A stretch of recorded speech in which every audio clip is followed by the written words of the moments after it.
How to pause or delete your Uber Eats account. Hello guys, this is Atticus and welcome back to another tutorial video.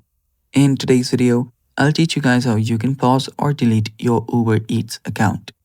So without any further ado, let's dive right into it. So actually there is no pausing an Uber Eats account. What you can do is simply delete it. To do that, open up your Uber Eats. Make sure that you're logged in into your account. Then after you're here, tap on the bottom right corner on the account.